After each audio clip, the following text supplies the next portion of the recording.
ये स्टोरी इतना डप है कि क्या बताऊं। एंड व्हाइल डूइंग रिसर्च मुझे लगा कि सच में क्लाइमेट चेंज हो जाए, आइसबर्ग पिघल जाए एंड धरती वापिस से आग का गोला बन जाए, लिटरली। सोचो, एक ऐसा घर जिसके अंदर कुछ ऐसे राज छुपे हुए थे जिसे सुनकर आपकी रूह कांप जाएगी। और जब ये राज दुनिया के सामने आया तो सभी लोग दंग रह गए थे कि कोई इंसान आखिर इतना गिरा हुआ कैसे हो सकता है। एंड उसको इंसान बोलना भी आई थिंक सही नहीं रहेगा। एक 18-19 साल की लड़की जिसका नाम था एलिजाबेथ, वो अचानक से गायब हो जाती है और फिर वो करीब 24 साल बाद जाकर जब वो मिली तब वो 7 बच्चों की माँ बन चुकी थी। एंड गेस व्हाट, और वो 7 बच्चे उसके खुद के पिता वो सिर्फ फ्रिजल के ही थे। एक मिनट, शायद मैंने गलत बोल दिया क्या? No, not at all. उन 7 बच्चों के पिता और नाना सेम ही थे। और आगे जब इस पूरी दास्तां को सुनोगे तो आपकी पैरों तले जमीन खिसक जाएगी। वैसे तो एक केस भारत से मीलों दूर हुआ था, ऑस्ट्रिया के एक छोटे से टाउन एम्स्टर्डम में,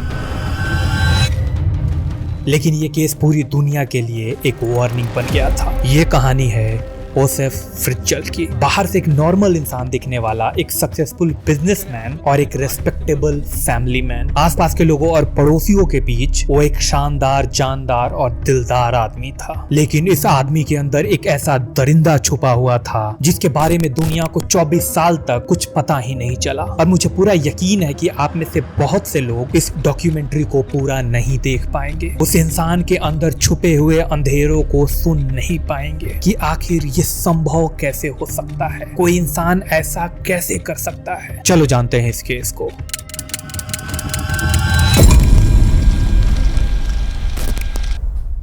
ये कहानी शुरू होती है साल 1980 के आसपास से। ओसेफ की एक बेटी थी एलिजाबेथ। वो देखने में काफी खूबसूरत थी, उसका बिहेवियर काफी नॉर्मल था, वो क्वाइट रहती थी। लेकिन ओसेफ के मन में उसके लिए कुछ ऐसे प्लान्स थे जिनके बारे में सोचना भी इंसानियत के खिलाफ है। साल 1983 में एलिजाबेथ घर से भाग जाती है। वो अपनी जिंदगी से बिल्कुल भी खुश नहीं थी एंड घर के एनवायरनमेंट में दबाव महसूस करती थी, बंधा हुआ महसूस करती थी। लेकिन फिर कुछ ही दिन बाद पुलिस उसे ढूंढकर वापस उसके घर लाती है। एंड उस टाइम पे किसी को अंदाजा भी नहीं था कि ये जो उसका घर है उसके लिए एक दिन कैद खाना बन जाएगा। साल 1984। 19 साल की एलिजाबेथ अपनी माँ के साथ नॉर्मल जिंदगी जी रही थी, लेकिन तभी एक दिन वो अचानक से गायब हो जाती है। फैमिली वालों ने पुलिस में कंप्लेंट की, पोस्टर्स लगाए गए उसे ढूंढने के लिए, मीडिया में कवरेज दिया गया, लेकिन एलिजाबेथ कहीं नहीं मिलती है। और वहीं पे वो सिर्फ उसका अपना बाप सबको एक कहानी सुनाता रहा कि उसकी बेटी अपनी मर्जी से भागकर एक रिलीजियस कल्ट को ज्वाइन कर ली है और वो चाहती है कि उसे कोई ढूंढे ना। उसने पुलिस को एक हैंड रिटन लेटर तक दिखाया जिसमें उसका क्लेम था कि ये लेटर एलिजाबेथ खुद छोड़कर गई थी और उसमें क्लियरली लिखा हुआ था कि वो अपनी फैमिली से दूर रहना चाहती है। पुलिस ने भी उस वक्त पर जोसेफ की बात मान ली क्योंकि जोसेफ एक रेस्पेक्टेबल आदमी माना जाता था। अपने आसपास में कोई शक तक नहीं गया उस पर और केस को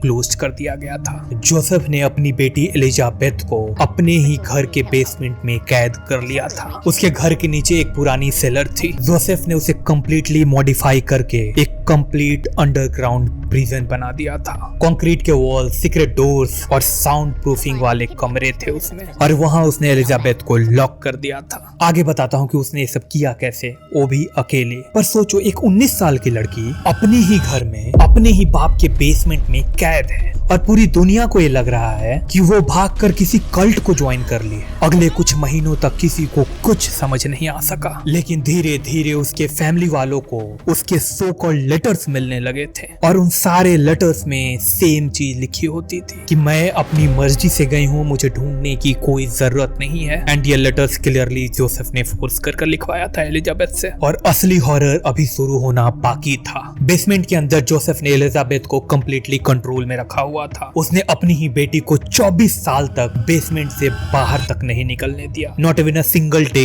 एलिजाबेथ बिल्कुल भूल गई थी कि सूर्य की रोशनी कैसी होती है, बारिश कैसी होती है, दुनिया में क्या क्या बदलाव हो रहे हैं, किस देश ने ओलंपिक जीता, किस देश ने वर्ल्ड कप जीता। वो इन सारी चीजों से बिल्कुल वंचित थी और इसी दौरान उसके बाप ने उसके साथ अनइमेजिनेबल चीजें की। 1000 ऑफ टाइम्स उसके साथ खिनौनी हरकत किया उसने। और इन 24 सालों में एलिजाबेथ लगातार प्रेग्नेंट होती गई और करीब 7 बच्चे भी हुए उसके, वो भी बिना किसी डॉक्टर के। जोसेफ खुद से ये सारी चीजें करता था। अकेले। लेकिन फिर साल 2008 में ये राज फाइनली बाहर आता है। तब तक एलिजाबेथ के 7 बच्चे ऑलरेडी हो चुके थे, जिसमें से 3 बेसमेंट के अंदर ही बड़े हुए थे, और उन तीनों ने दुनिया का एक झलक तक नहीं देखा था। और जोसेफ लगातार बेसमेंट विजिट करता रहता था, हफ्ते में 3-4 बार हो जाता रहता था, सप्लाईज की कोई कमी नहीं होने देता था, और बाहरी दुनिया से वन वे ताल्लुक रखने के लिए उसने बेसमेंट में एक टीवी और एक रेडियो भी रख रखा था। इतना ही नहीं, उन चारों जनों को, एलिजाबेथ और उसके तीनों बच्चों को, अपने हाथों से मिट्टी खोदने को बोलता था। और जोसेफ लगातार एलिजाबेथ के साथ जूनो और उसने एलिजाबेथ के बाकी के 3 बच्चे लीजा, मोनिका एंड अलेक्जेंडर को बाहर लाकर अपनी बीबी के सामने पालने के लिए रख दिया। और वो अपनी वाइफ रोजमेरी को ये बोलता है कि एलिजाबेथ ने इन तीनों बच्चों को हमारे दरवाजे पर छोड़ के गई है एक लेटर के साथ, क्योंकि वो जिस कल्ट से जुड़ी हुई है वहाँ इन लोगों को वो सुरक्षित रख नहीं सकती। इसी कारण वो ये डिसाइड करती है कि वो अपने बच्चों को अपने पिता के घर छोड़ देगी। लुक, एलिजाबेथ के 7 बच्चे थे, जिसमें से 3 बेसमेंट में थे, 3 ऊपर जोसेफ के साथ थे, और एक जन्म लेने के साथ ही स्वर्गवास हो चुका था उसका। लेकिन फिर साल 2008 में उसका एक बच्चा क्रिस्टिन सडनली बहुत ज्यादा बीमार हो जाता है। एलिजाबेथ काफी गिड़गिड़ाती है जोसेफ के सामने कि उसे वो हॉस्पिटल लेकर जाए, और उसे हॉस्पिटल ले जाना बहुत जरूरी है। तब जाकर जोसेफ को मजबूरन अग्री करना पड़ा। और जब क्रिस्टिन हॉस्पिटल में एडमिट हुई तो डॉक्टर्स को कुछ अजीब लगा। क्रिस्टिन बिल्कुल अंडर नरिश्ड थी, और उसके मेडिकल कंडीशन एक नॉर्मल बच्चे के साथ मैच ही नहीं कर रहा था। She was totally different from other childrens. उसमें विटामिन डी की सीवियर कमी थी, और भी कई सारे मिनरल्स एंड विटामिन का अभाव था उसके बॉडी में। वो बिल्कुल पीली पड़ गई थी। तभी उसमें से एक डॉक्टर ने पुलिस को इन्फॉर्म किया, क्योंकि जोसेफ उस बच्चे की माँ के बारे में कोई जानकारी ही नहीं दे रहा था। वो कभी कुछ बोलता तो कभी कुछ बताता। और फिर जब डॉक्टर्स ने क्रिस्टिन का केस पुलिस को रेफर किया तो इनिशियली उन लोगों को भी लगता है कि ये किसी नॉर्मल चाइल्ड नेग्लेक्ट का केस है। लेकिन जब उन्होंने बैकग्राउंड चेक किया तब उन्हें भी शॉक लगता है। एलिजाबेथ को तो ऑफिशियली 1984 में ही मिसिंग डिक्लेयर कर दिया गया था, लेकिन ऑल ऑफ सडन उसी की बेटी हॉस्पिटल में, ये कैसे पॉसिबल था? पुलिस एक बार फिर से फ्रिजल की फैमिली से पूछताछ करती है, और जोसेफ वही पुराना कल्ट वाली स्टोरी सुनाता है, क्योंकि जोसेफ ने सबको ये यकीन दिला रखा था कि एलिजाबेथ एक कल्ट ज्वाइन कर ली है एंड वो वापस कभी नहीं आ रही। उसके परिवार वाले इस बात को बिल्कुल मान लिए थे, उसके आस पड़ोस वाले भी मान लिए थे। इतना कन्विंसिंग था वो जोसेफ। लेकिन इस बार डॉक्टर और पुलिस दोनों कन्विंस नहीं हुए थे। उन्होंने डिसाइड किया कि डायरेक्टली एलिजाबेथ से बात करना जरूरी है। फिर डॉक्टर ने खुद टेलीविजन पर आकर अपील करना शुरू किया कि जो भी क्रिस्टिन की माँ है वो सामने आकर क्रिस्टिन का मेडिकल हिस्ट्री दे दे, ताकि उसकी जान बचाया जा सके। फिर क्या था, जोसेफ को मजबूरन एलिजाबेथ को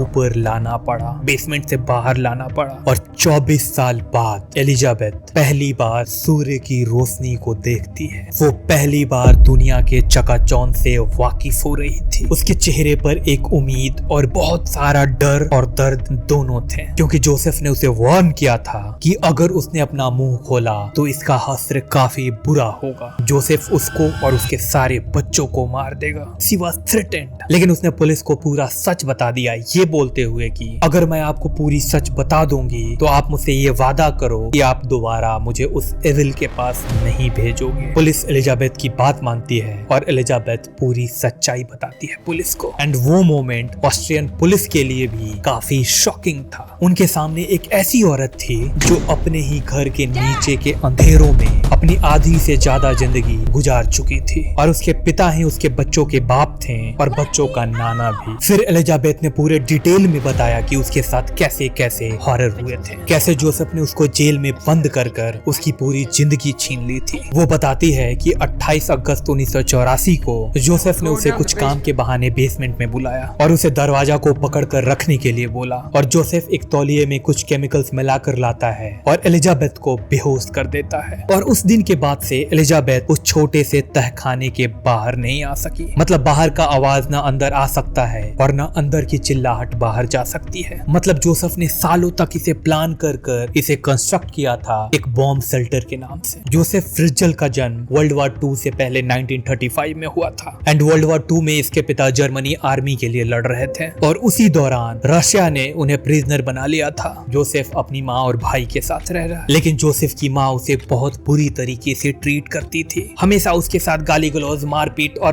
पता नहीं क्या क्या किया करती थी एंड ही वाज ट्रॉमेटाइज्ड। और करीब 15 साल की उम्र में जोसेफ अपनी माँ के खिलाफ बोलना शुरू कर दिया था, वो रिवॉल्ट कर दिया था और साथ ही साथ उसके अजीब बिहेवियर भी सामने आने लगे थे। मतलब जब कोई कपल इंटीमेट हो रहा होता तो ये छुपकर उनकी आवाजें सुनता और उन्हें देखता था। और भी कई सारे उल्टी सीधी हरकतें इसने शुरू कर दी थी अपने टीनेज में ही। फिर जोसेफ बड़ा होता है, इंजीनियरिंग करता है एंड इंजीनियरिंग के जॉब के दौरान वो रोज मेरी से मिलता है एंड उसी से शादी भी कर लेता है। वो जोसेफ के रोज मेरी से भी 7 बच्चे थे, जिसमें से एलिजाबेथ चौथे नंबर की थी। और ये सारा कुछ प्लानिंग वो सालों पहले कर लिया करता था। और ये जब जब कहीं घूमने जाता तो उतने दिनों का एनफ सप्लाई उस बेसमेंट में रख कर जाता था ताकि खाने पीने का सामान भरपूर मात्रा में अवेलेबल रहे। बेसमेंट के अंदर कुल 3 कमरे थे, एक लिविंग एरिया, एक स्लीपिंग एरिया और एक बाथरूम टाइप सा सेटअप। वेंटिलेशन तो बिल्कुल ना के बराबर थी और लाइट सिर्फ आर्टिफिशियल थी, मतलब सूर्य की एक किरण भी अंदर नहीं आ सकती थी। सोचो, जो बच्चे बेसमेंट में पैदा हुए थे उन्होंने कभी रियल सनलाइट देखा ही नहीं, ना ही कभी फ्रेश एयर महसूस किया। उन बच्चों के लिए वही पूरी दुनिया थी। अब ये केस ट्रायल की तरफ बढ़ रहा था। साल 2009 में जोसेफ फ्रिट्जल कोर्ट के सामने आता है। उस पर मल्टीपल चार्जेस थे, रेप के, इम्प्रिजमेंट के, स्लेवरी के, चाइल्ड अब्यूज के और मर्डर के भी, क्योंकि उन 7 में से एक बच्चे की डेथ उस बेसमेंट में ही हो गई थी और जोसेफ ने उस बॉडी को डिस्ट्रॉय भी कर दिया था। कोर्ट रूम में सब के सब स्टंड थे। जोसेफ फाइल के सहारे अपनी मुंह छुपा रहा था। एक 73 साल का इंसान जो एक नॉर्मल से फादर और ग्रैंडफादर सा दिखता था, उसके क्राइम सुनकर सभी लोग आग बबूला हो गए थे। एक डिसबिलीफ हो गया था उसके आसपास के लोगों में। एलिजाबेथ को भी कोर्ट में लाया जाता है, लेकिन उसे एक हिडन रूम में ही टेस्टिफाई किया जाता है और उस रूम से ही उसके टेस्टिमनी को रिकॉर्ड कर कोर्ट के सामने रखा जाता है। फिर कोर्ट ने डिसाइड किया कि एलिजाबेथ का फेस पब्लिक नहीं किया जाए ताकि वो यहाँ से एक सेफ जिंदगी जी सके। यहाँ तक पहुँचने के बाद भी जोसेफ ने कुछ चार्जेस को डिनाई किए, लेकिन जैसे जैसे एविडेंस सामने आता गया उसने इस बात को कन्फेस किया कि उसने अपनी ही बेटी एलिजाबेथ को 24 साल तक अपने घर के बेसमेंट में रखा, पूरी दुनिया से कट कर और उसके साथ मल्टीपल टाइम्स उसने भी किए। फाइनली कोर्ट ने जोसेफ फ्रिट्जल को लाइफ इम्प्रिजमेंट की सजा दी और उसे जेल भेज दिया गया। एलिजाबेथ और उसके बच्चों को मेडिकल और साइकोलॉजिकल केयर दी जाती है। पूरे यूरोप में ये उस वक्त पर सबसे शॉकिंग क्राइम बन गया था और दुनिया के लिए ये एक वेकअप कॉल था कि समटाइम्स मॉन्स्टर किसी और के घर में नहीं बल्कि अपने ही घर में छुपे होते हैं। एलिजाबेथ अभी भी ट्रॉमा में थी। 24 साल तक अपने ही फादर के टॉर्चर और अब्यूजेस का शिकार होने के बाद सडनली एक फ्री दुनिया में आना उसके लिए सिंपल नहीं था। फिर ऑस्ट्रियन गवर्नमेंट ने उन्हें एक सेफ हाउस दिया और उनके बच्चों को एक नई आइडेंटिटीज भी दी गई। जोसेफ फ्रिट्जल एक नॉर्मल आदमी लगता था, लेकिन किसी को यह अंदाजा तक नहीं था कि उसके घर के बेसमेंट में एक नर्क चल रहा है। एक नर्क मौजूद है उसके घर के नीचे और यहाँ पे एक बड़ा सवाल उठता है कि हम अपने आसपास के लोगों को कितना जानते हैं। और जो मॉन्स्टर होते हैं उसके कोई लंबे लंबे दांत और लंबे लंबे हाथ नहीं होते, ना ही उसके पूंछ होते हैं। वो हमारे बीच, हमारे ही आसपास रहते हैं। ये था जोसेफ फ्रिट्जल का केस, एक ऐसा केस जिसमें इंसानियत का सबसे डार्क चेहरा सामने आता है। आपको क्या लगता है, ऐसे हैवानों को क्या सजा मिलनी चाहिए? प्लीज कमेंट में बताएं एंड सब्सक्राइब। ये थी आज की केस स्टडी। बाय।